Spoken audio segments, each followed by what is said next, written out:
Hi friends, ఎలా ఉన్నారు? Welcome to test paper channel. మన ఛానల్లో కరెంట్ అఫైర్స్కి సంబంధించి టాపిక్ వైజ్ వీడియోస్ అనేవి వస్తుంటాయి. ఈరోజు మనం 2023లో ఉన్నటువంటి ఇంపార్టెంట్ విగ్రహాలు అనే టాపిక్ని చూద్దాం. దీంట్లో మన first question, doctor BR Ambedkar విగ్రహాన్ని ఏ రాష్ట్రంలో ఆవిష్కరించారు? మీ ఆన్సర్ని కామెంట్ సెక్షన్లో పోస్ట్ చేయండి. మనం ఒక బిట్ చెప్పుకోవడంతో పాటు దాని ఎక్స్ప్లెనేషన్ కూడా పూర్తిగా ఉంటుంది. ఓకే, ఆన్సర్ వచ్చేసి తెలంగాణలో ఏర్పాటు చేశారు. ప్రపంచంలోనే ఎత్తైన అంబేద్కర్ విగ్రహాన్ని ఇటీవల తెలంగాణ రాష్ట్రంలో ఏర్పాటు చేశారు. ఎగ్జాక్ట్గా ఎక్కడ చెప్పాలనుకుంటే హుస్సేన్ సాగర్ వద్ద ఎన్టీఆర్ గార్డెన్ వద్ద ఈ విగ్రహాన్ని ఏర్పాటు చేయడం జరిగింది. ఈ విగ్రహాన్ని అంబేద్కర్ గారి యొక్క 132వ జయంతి సందర్భంగా ఏర్పాటు చేశారు. ఈ విగ్రహ ఆవిష్కరణకి అతని మనవడైనటువంటి ప్రకాష్ యశ్వంత్ అంబేద్కర్ హాజరయ్యాడు. అయితే ఈ విగ్రహం కాంస్యంతో తయారు చేయబడింది. 125 అడుగుల ఎత్తులో ఉన్నటువంటి ఈ విగ్రహం 125 అడుగుల ఎత్తులో ఉన్నటువంటి ఈ విగ్రహం 50 అడుగుల ఎత్తులో ఉన్నటువంటి ఒక వృత్తాకార భారత పార్లమెంటు నమూనాను పోలి ఉన్నటువంటి ఒక మండపం మీద ఏర్పాటు చేయబడింది. ఈ విధంగా మొత్తంగా చూసుకుంటే ఈ విగ్రహం 175 అడుగుల ఎత్తులో ఉంటుంది. ఇది ఒక కాంస్య విగ్రహం. ఓకేనా? అయితే ఈ విగ్రహాన్ని ఎవరు తయారు చేశారంటే ఇండియాలోనే ప్రముఖ శిల్పకారుడైనటువంటి రామ్వి సుతార్ గారు నిర్మించడం జరిగింది. అదేవిధంగా అంబేద్కర్ గారి యొక్క విగ్రహాలని స్టాచ్యూ ఆఫ్ ఈక్వాలిటీ అనే పేరుతో పలు చోట్ల నిర్మిస్తున్నారు. రీసెంట్లీ అమెరికాలో ఏర్పాటు చేశారు. ఇండియాలో కూడా మహారాష్ట్రలో ఏర్పాటుకి కార్యక్రమాలన్నీ జరుగుతున్నాయి. ఓకే, ఎక్కడంటే తెలంగాణ మొత్తం 175 అడుగులు అనేవి ఉండడం జరిగింది. అదేవిధంగా దీనికి హాజరైందంటే ఎవరంటే ప్రకాష్ యశ్వంత్ అంబేద్కర్. ఎన్నవ జయంతి సందర్భంగా అంటే 132వ జయంతి సందర్భంగా. ఆ మండపం ఏ నమూనాను పోలి ఉంటుందంటే పార్లమెంట్ నమూనా. నిర్మించింది రామ్వి సుతార్ గారు. ఓకే, నెక్స్ట్ క్వశ్చన్, ఇటీవల ఛత్రపతి శివాజీ మహారాజ్ విగ్రహాన్ని ఏ దేశంలో ఆవిష్కరించారు? మీ ఆన్సర్ని కామెంట్ సెక్షన్లో పోస్ట్ చేయండి. ఆన్సర్ వచ్చేసి మారిషస్ దేశం. ఆఫ్రికా ఖండంలో ఒక దేశమైనటువంటి మారిషస్లో ఎగ్జాక్ట్గా చెప్పాలంటే మహారాష్ట్ర భవన్ వద్ద ఛత్రపతి శివాజీ మహారాజ్ విగ్రహాన్ని ఏర్పాటు చేశారు. ఈ విగ్రహ ఆవిష్కరణకి దేవేంద్ర ఫడ్నవీస్ హాజరవ్వడం జరిగింది. అదేవిధంగా మారిషస్ ప్రధాని అయినటువంటి ప్రవీణ్ కుమార్ జగన్నాథ్ హాజరయ్యారు. అయితే ఈ సందర్భంలో ఇది ఎప్పుడు ఏర్పాటు చేశారంటే 2023 ఏప్రిల్ 28వ తారీఖున ఏర్పాటు చేయడం జరిగింది. ఈ సందర్భంలో మనం ఛత్రపతి శివాజీ గారికి చెందినటువంటి ప్రముఖ ఆయుధం గురించి డిస్కషన్ చేయాలి. ఆయుధం పేరు ఏంటంటే వాగ్ నక్ ఆయుధం అంటాం. అయితే ఈ వాగ్ నక్ ఆయుధం అంటే ఇది పులి పంజాని పులి గోలని పోలి ఉన్నటువంటి ఆయుధం. ప్రజెంట్ ఈ ఆయుధం ఎందుకు డిస్కషన్లో ఉంది అంటే ప్రజెంట్ ఇది లండన్లో విక్టోరియా ఆల్బర్ట్ అనే మ్యూజియంలో ఉండడం జరిగింది. 2023 జూన్ 6వ తారీఖున ఇతను పట్టాభిషేకమై 350 సంవత్సరాలు అవుతుంది. సో ఆ రోజుని పురస్కరించుకొని మహారాష్ట్ర ప్రభుత్వం ఈ లండన్తో ఒక ఎంఓయూ కుదుర్చుకుంది. ఆ ఎంఓయూ యొక్క సారాంశం ఏంటంటే ఈ ఆయుధాన్ని వాళ్ళు ఒక 3 సంవత్సరాలకి ఇండియాకి పంపించడం అనేది జరుగుతుంది. ఓకేనా? మీకు వచ్చిన ఏంటంటే ఇక్కడ ఛత్రపతి శివాజీ గారు ఏ సంవత్సరాన పట్టాభిషేకం అయ్యారు? ఓకేనా? ఆ సంవత్సరాన్ని మీరు కామెంట్ సెక్షన్లో పెట్టండి. ఇది వాగ్నక్ ఆయుధం అనమాట. ఎక్కడ జరిగింది? ఇది మారిషస్ దేశంలో, ఎగ్జాక్ట్గా మహారాష్ట్ర భవన్ వద్ద. ఎప్పుడంటే 2023 ఏప్రిల్ 28వ తారీఖున. దీనికి ఎవరు హాజరయ్యారంటే దేవేంద్ర ఫడ్నవీస్, అదేవిధంగా Praveen Kumar Jagannath. Next question, Japan దేశంలో ఏర్పాటు చేసిన గాంధీజీ విగ్రహాన్ని రూపొందించింది ఎవరు? మీ ఆన్సర్ని కామెంట్ సెక్షన్లో పోస్ట్ చేయండి. ఆన్సర్ వచ్చేసి ఇండియాలో ప్రముఖ శిల్పకర్త అయినటువంటి రామ్వి సుతార్ గారు ఈ విగ్రహాన్ని రూపొందించడం అనేది జరిగింది. అయితే మనం ఈ గాంధీజీ విగ్రహాన్ని 47 ఇంచెస్ ఉన్నటువంటి ఈ బ్రాంజ్ గాంధీజీ విగ్రహాన్ని మనం జపాన్కి గిఫ్ట్గా బహుమతిగా ఇవ్వడం జరిగింది. ఎప్పుడంటే 2023 మే 20వ తారీఖున. ఇప్పుడు 2023 మే 20వ తారీఖున ఈ విగ్రహాన్ని మనం ఇచ్చాం. అయితే ఈ విగ్రహాన్ని మే నెలలో జపాన్లో G7 శిఖరాగ్ర సదస్సు జరిగింది. అదే సమయంలో జపాన్లో పర్యటించినటువంటి మోదీ గారు ఈ విగ్రహావిష్కరణలో పాల్గొనడం అనేది జరిగింది. ఇదే 2023 సెప్టెంబర్ 4వ తారీఖున ఇండియాలోని న్యూఢిల్లీలో రాజ్ఘాట్ వద్ద ఎగ్జాక్ట్గా గాంధీ దర్శన్ అనే ప్రాంతం వద్ద మన రాష్ట్రపతి అయినటువంటి ద్రౌపది ముర్ము గారు గాంధీజీ విగ్రహాన్ని ఆవిష్కరించారు. అంటే 2023లో 2 గాంధీజీ విగ్రహ ఆవిష్కరణలు అనేవి జరిగాయి. ఒకటి ఇండియాలోని న్యూఢిల్లీ, ఇంకొకటి జపాన్లోని హిరోషిమా అనే పట్టణంలో జరిగింది. ఓకేనా. అక్కడ హిరోషిమాలో ఆవిష్కరించింది ఎవరంటే మోదీ గారు ప్రధానమంత్రి, ఇండియాలో వచ్చేసరికి ద్రౌపది ముర్ము గారు రాష్ట్రపతి. అక్కడ మే 20వ తారీఖు, ఇక్కడ సెప్టెంబర్ 4వ తారీఖు. ఓకేనా. Okay, next question. విడి సావర్కర్ విగ్రహాన్ని ఇటీవల మారిషస్లో అతని ఎన్నవ జయంతిని పురస్కరించుకొని ఆవిష్కరించారు? క్వశ్చన్ ఏంటి మళ్ళీ?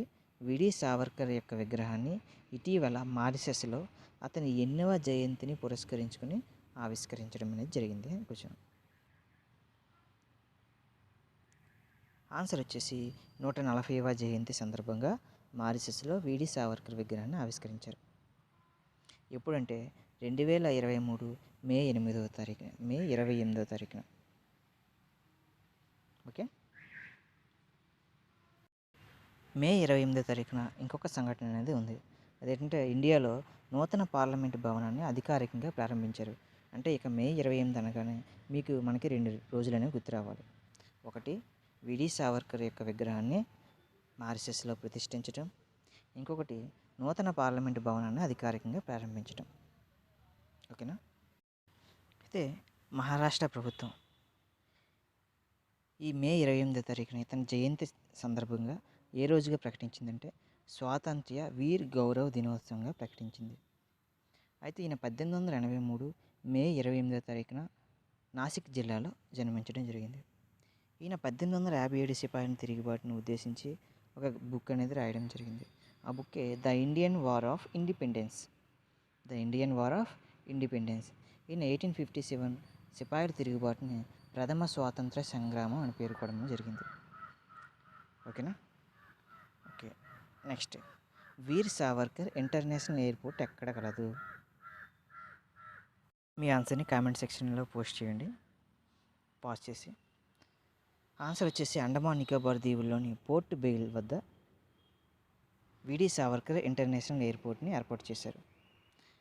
అయితే ఇటీవల ఈ వీర్ సావర్కర్ ఇంటర్నేషనల్ ఎయిర్పోర్ట్లో ఇతని యొక్క విగ్రహాన్ని ప్రతిష్ఠించడం జరిగింది. ఎక్కడంటే Veer Savarkar international airport new integrated terminal బిల్డింగ్ని మోదీ గారు వర్చువల్గా ఏర్పాటు చేశారు. ఈ బిల్డింగ్లో ఇతని యొక్క విగ్రహాన్ని ఏర్పాటు చేయడం అనేది జరిగింది. ఓకేనా. Next question. ఇటీవల ఆది శంకరాచార్యుల విగ్రహాన్ని ఏ పేరుతో ఏర్పాటు చేశారు? ఓకేనా. ఆన్సర్ వచ్చేసి స్టాట్యూ ఆఫ్ వన్నెస్. ఏకాత్మలో కీ ప్రతిమ అనే పేరుతో ఆది శంకరాచార్యుల విగ్రహాన్ని ఏర్పాటు చేయడం జరిగింది. ఎక్కడంటే మధ్యప్రదేశ్లోని మాందాతా పర్వతం ఖండ్వా జిల్లా వద్ద ఏర్పాటు చేయడం జరిగింది. ఎక్కడ? మధ్యప్రదేశ్లో మాందాతా పర్వతం వద్ద ఖాండ్వా జిల్లా వద్ద ఏర్పాటు చేశారు. అయితే ఈ ఖాండ్వా జిల్లా దేనికి ప్రసిద్ధి అంటే ఇండియాలోని 12 జ్యోతిర్లింగాలు ఉంటే ఆ 12 జ్యోతిర్లింగాల్లో ఒకటి ఖాండ్వా జిల్లాలో ఉండడం అనేది జరిగింది. ఓకేనా. అయితే ఎప్పుడు ఏర్పాటు చేశారంటే సెప్టెంబర్ 21వ తారీఖున. అయితే ఈ ఏర్పాట్లో మధ్యప్రదేశ్ సీఎం అయినటువంటి శివరాజ్ సింగ్ చౌహాన్ హాజరయ్యారు. అయితే ఈ విగ్రహం యొక్క ఎత్తు ఏంటంటే 108 అడుగులు ఎత్తులో ఉంది. అయితే ఏ రూపంలో ఏర్పాటు చేశారంటే జ్ఞానోదయాన్ని పొందినటువంటి శంకరాచార్యుల రూపంలో దీన్ని ఏర్పాటు చేయడం అనేది జరిగింది. పెయింటర్ వచ్చేసి వాసుదేవ్ కామత్, ఆర్కిటెక్చర్ భగవాన్. ఓకేనా. భగవాన్ రాంపూర్. ఆర్కిటెక్చర్ భగవాన్ రాంపూర్, పెయింటర్ వచ్చేసి వాసుదేవ్ కామత్. ఓకేనా. అయితే ఇప్పుడు మనం ఆది శంకరాచార్యుల గురించి కొన్ని విషయాలు తెలుసుకుందాం. అయితే శంకరాచార్యులు 8వ శతాబ్దానికి చెందినవారు. 1 మినిట్. ఇతను 8వ శతాబ్దానికి చెందిన వ్యక్తి. కేరళలోని కావండి అనే ప్రాంతంలో జన్మించారు. ఇతను చెప్పినటువంటి సిద్ధాంతం అద్వైత సిద్ధాంతం. ఇదే మాయావాది సిద్ధాంతం అని కూడా ప్రసిద్ధి చెందింది. అయితే శంకరాచార్యుల్ని మనం శివుని యొక్క అవతారంగా భావిస్తాం. అయితే ఇప్పుడు ఇండియాలోనే భక్తి ఉద్యమకారుల్లో గొప్పవాళ్ళైనటువంటి శంకరాచార్యులు, అదేవిధంగా రామానుజాచార్యుల మధ్య కొన్ని పాయింట్లు అనేవి చూద్దాం. పోలిస్తూ కొన్ని పాయింట్లు చూద్దాం. ఓకేనా? అదేంటంటే శంకరాచార్యులు శైవ మతాన్ని ప్రచారం చేశారు. అదేవిధంగా రామానుజాచార్యులు వైష్ణవ మతం. శంకరాచార్యులు ఎక్కడ పుట్టారంటే కేరళలో పుట్టడం జరిగింది. అదేవిధంగా ఇతను తమిళనాడు. ఇతను చెప్పినటువంటి సిద్ధాంతం ఏదంటే అద్వైత సిద్ధాంతం. ఇతను విశిష్ట అద్వైత సిద్ధాంతం. ఇతని యొక్క విగ్రహాన్ని మహారాష్ట్రలో ఏర్పాటు చేస్తే ఇతని యొక్క విగ్రహాన్ని తెలంగాణలో ఏర్పాటు చేయడం అనేది జరిగింది. ఓకేనా? తెలంగాణలో ఏర్పాటు చేశారు. ఇతని యొక్క విగ్రహాలు ఏమని పేరుతో పిలుస్తారంటే స్టాట్యూ ఆఫ్ వన్నెస్ అనే పేరుతో చూస్తారు. ఇతనిది సమతామూర్తి. ఏంటి?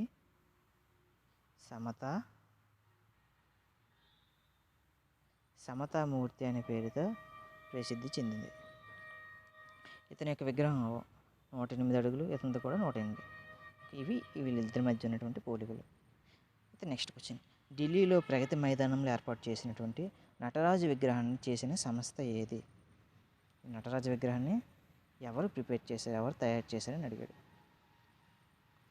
మీరు కామెంట్ సెక్షన్లో పోస్ట్ చేయండి. ఓకే, నేను ఆన్సర్ చెప్తాను. ఓకే, ఆన్సర్ వచ్చేసి ఐజీఎన్సీఏ. ఐజీఎన్సీఏ అనేది కేంద్ర ప్రభుత్వానికి చెందినటువంటి ఒక సంస్థ. దీని హెడ్ క్వార్టర్ ఎక్కడ ఉందంటే న్యూఢిల్లీలో ఉంది. అసలు ఐజీఎన్సీఏ అంటే ఏంటి? Indira Gandhi national central for the arts. Indira Gandhi national central for the arts. ఇది న్యూఢిల్లీలో ఉంది.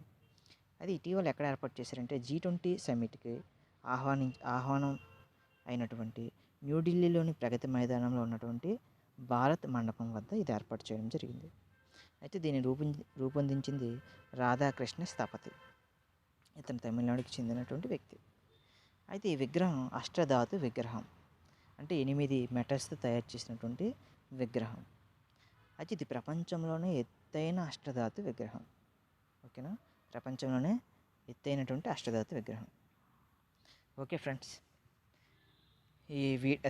మనం ఈ వీడియోలో 2023లో ఉన్నటువంటి ఇంపార్టెంట్ విగ్రహాలు అనే టాపిక్ని చూసాం. అనౌన్స్మెంట్ ఏంటంటే మనం త్వరలోనే టెస్ట్ పేపర్ అనే యాప్ని లాంచ్ చేయబోతున్నాం. మనం ఈ యాప్లో డైలీ కరెంట్ అఫైర్స్ క్విజెస్ అనేవి, టెస్ట్స్ అనేవి ఫ్రీగానే కండక్ట్ చేస్తాం మన యాప్లో. సో ఇది రాగానే మీకు అప్డేట్ అనేది ఇస్తాను. సో మరిన్ని వీడియోస్ కోసం మన ఛానల్ని సబ్స్క్రైబ్ చేసుకోండి. See you, bye bye.